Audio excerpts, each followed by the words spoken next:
In a vibrant village in Jamaica, there lived a boy named Granville.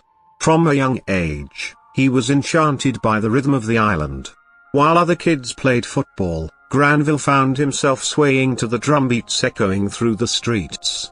He'd spend hours practicing in his backyard, mimicking the movements of the dancers he admired at local celebrations. One day, the renowned dance troupe from Kingston came to his village for an audition.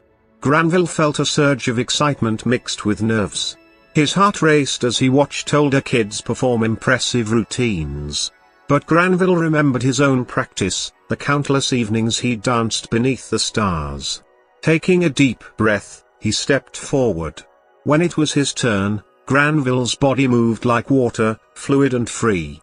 The judges were captivated by his raw talent and the way he infused his every movement with the spirit of Jamaica. He earned a spot in the troupe, and from there, his journey began.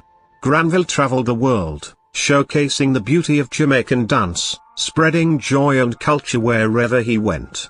Years later, as he stood on a grand stage, the crowd chanting his name, he couldn't help but smile, knowing that the little boy who danced in the backyard had become a beacon of inspiration for countless others. And in that moment, he realized that dreams, just like the most beautiful dances, are meant to be shared.